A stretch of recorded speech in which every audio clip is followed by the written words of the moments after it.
لله رب العالمين والصلاة والسلام على رسوله الكريم أما بعد. سورہ بقرہ شریف کی 158 آیات جو تلاوت ہو چکی، 159 نمبر آیت میں اللہ تعالیٰ ارشاد فرماتا ہے، بسم اللہ الرحمن الرحیم، ان الذین یکتمون ما انزلنا من البینات والہدی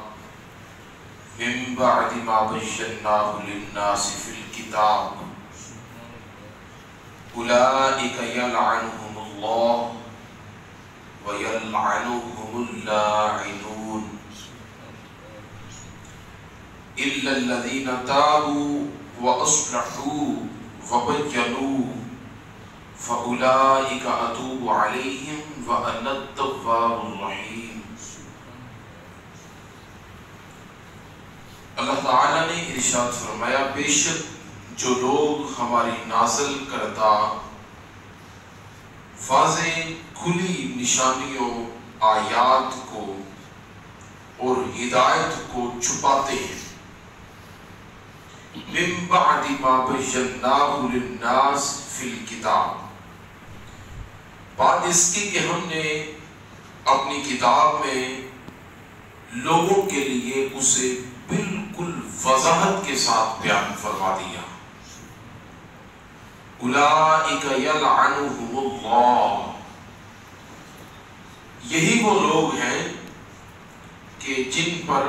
اللہ تبارک و تعالی نے لعنت فرمائی۔ وَيَلْعَنُهُمُ اللاعنون، اور لعنت ان لوگوں پر لعنت کرنے والوں کی، إِلَّا الَّذِينَ تَابُوا، سوائے ان لوگوں کے کہ جنہوں نے توبہ کی، وَأَصْلَحُوا، اور اپنی اصلاح کی، وَبَيَّنُوا، اور اپنی توبہ کو پھر واضح طور پر، اعلانیہ طور پر لوگوں کے سامنے پیش کر دیا۔ فَأُولَئِكَ أَتُوبُ عَلَيْهِمْ، یہی وہ لوگ ہیں کہ جن کی توبہ کو میں قبول کرتا ہوں، وَأَنَا التَّوَّابُ الرَّحِيمُ، اور میں ہی توبہ قبول کرنے والا اور سب سے بڑھ کر مہربان ہوں۔ کتمان علم اور کتمان ہدایت کے اسباب، یعنی علم کو چھپانا اور ظاہری اسباب علم کو، اسباب ہدایت کو چھپانا، یہ بڑی وضاحت کے ساتھ اس سے پہلے بھی اس کا بیان ہو چکا ہے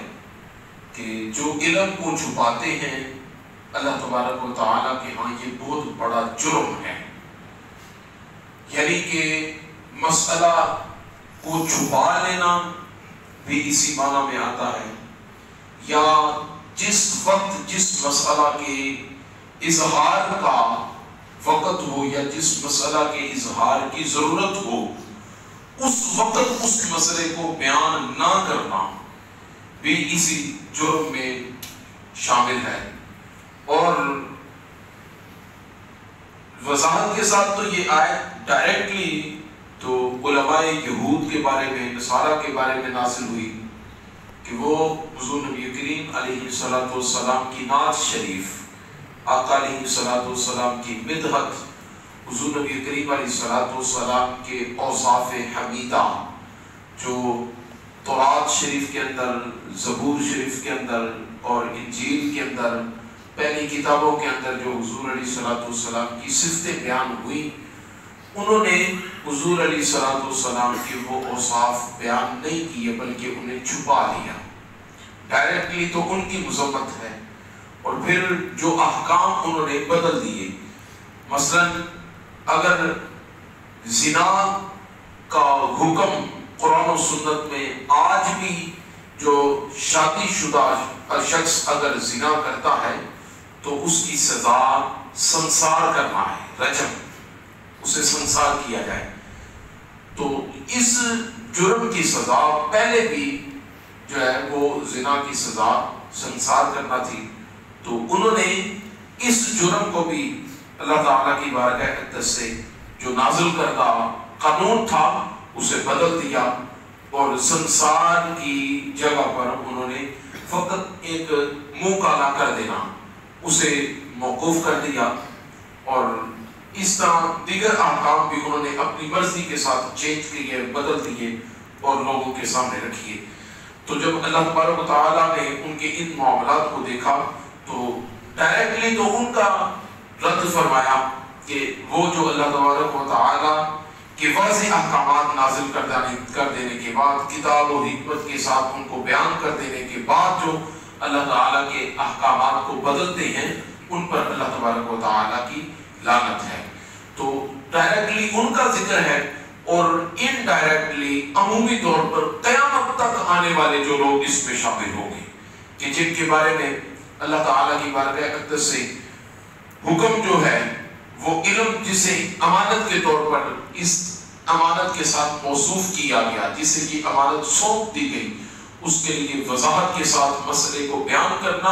اور لوگوں کو وضاحت کے ساتھ جو وہ اس چیز سے آگاہ کر دینا اہل علم کا حق بنتا ہے۔ ترمذی شریف کی واضح حدیث مبارکہ ہے کہ آقا علیہ الصلوۃ والسلام نے ارشاد فرمایا، حضرت سیدنا ابو ہریرہ رضی اللہ تعالی عنہ اس کے راوی ہیں، حضور نبی کریم علیہ الصلوۃ والسلام نے ارشاد فرمایا، جس کسی مسئلے کو وضاحت کے ساتھ بیان نہ کیا اور بلکہ اسے چھپا لیا، اس چھپا لینے کی سزا قیامت والے دن اسے یہ دی جائے گی کہ اسے الجم بلجام من نار یوم القیامہ، اسے جہنم کی لگاموں میں سے ایک لگام ڈالی جائے گی جس نے مسئلے کو چھپا لیا۔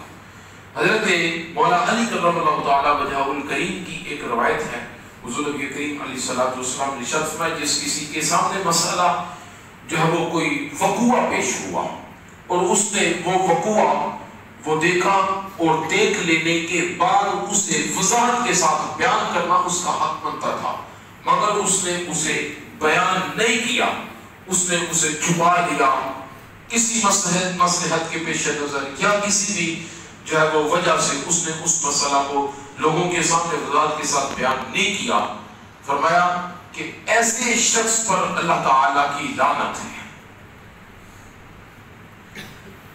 پھر آگے ذکر فرمایا کہ الا الذین تابوا واصلحوا، بے شک وہ لوگ کہ جنہوں نے توبہ کی، یعنی اگر اس معاملے کے اندر اگر کوئی ملوث پایا گیا، اس جرم کے اندر کوئی ملوث پایا گیا، اس جرم کا کوئی مجرم تھا، مگر وہ جرم کرتے کرتے اللہ تعالیٰ نے اس کے لیے کوئی گنجائش رکھی کہ شاید خداوند قدوس کی بارگاہ اقدس سے اسے ہدایت نصیب ہو جائے، وہ سیدھے راستے پر آنا چاہے اگر، تو کیا اس کے لیے گنجائش ہے؟ ہاں، وہ توبہ کرے اور توبہ کرنے کے بعد وہ اصلحوا، اپنی اصلاح کرے، وبینوا، چونکہ یہ معاملہ ایسا ہے کہ جو لوگوں کے سامنے اعلانیہ طور پر معاملہ ہے، جو لوگ اس کے سامنے اعلانیہ طور پر برے کام کیا کرتے تھے، جو اعلانیہ طور پر وہ لوگوں کے مسائل لوگوں سے چھپایا کر کیا کرتا تھا، تو اب اس نے جب توبہ کرنی ہے تو اس کی توبہ کا طریقہ یہ ہے کہ وہ لوگوں کے سامنے ان مسائل کو بیان کرے، وضاحت کے ساتھ بیان کرے، اور بیان کرنے کے بعد اپنی توبہ کا اظہار کرے کہ مجھے اس چیز کا پہلے علم تھا مگر میں نے چھپایا، اب میں اللہ تعالیٰ کی بارگاہ میں اس معاملے میں توبہ کرتا ہوں۔ فرمایا فَأُولَٰئِكَ أَتُوبُ عَلَيْهِمْ وَأَنَا التَّوَّابُ الرَّحِيمُ، اللہ تعالیٰ فرماتا ہے پھر میں اس کی توبہ قبول کروں گا اور مجھے وہ توبہ قبول کرنے والا مہربان پائے گا۔ تو توبہ ایک اللہ تبارک و تعالیٰ کی بارگاہ اقدس میں ایک رجوع کا نام ہے، اللہ تعالیٰ کی بارگاہ اقدس کی طرف جھک جانے کا نام ہے، خداوند قدوس کی بارگاہ اقدس میں لوٹ کر پلٹ کر واپس آ جانے کا نام ہے۔ کیا میرے مولا شیطان نے مجھے پھسلا دیا، میں تیری بارگاہ اقدس سے دور نکل گیا، تیری میں سرحد کو کراس کرنے کی کوشش میں تھا، لیکن اے میرے مولا تیری طرف سے آنے والی ہدایت نے میری آنکھ کھول دی اور مجھے پھر سے تیری بارگاہ اقدس میں آنے کا شرف نصیب ہوا اور میں تیری بارگاہ اقدس کے اندر آ گیا، لہذا میری اس توبہ کو قبول کیا جائے۔ توبہ یاد رکھیے ہر گناہ پر ہر وقت ہر لمحے انسان کو کرتے رہنا چاہیے۔ حضور نبی کریم علیہ الصلوۃ والسلام تعلیم امت کے لیے ایک دن میں 70 سے زیادہ مرتبہ توبہ استغفار فرماتے ہیں تاکہ لوگوں کو پتہ چلے توبہ کی اہمیت کیا ہے، استغفار کا جو ہے وہ مفہوم کیا ہے۔ اور پھر دوسری چیز اس میں یہ ہے کہ توبہ دو قسم کی ہے۔ ایک توبہ وہ ہے کہ جو آپ نے کوئی گناہ یا کوئی ایسا معاملہ کیا جو آپ کا اپنی ذات سے متعلق ہے، وہ چھپ کر کیا، آپ نے اپنی ذات سے متعلق کیا، وہ آپ اسے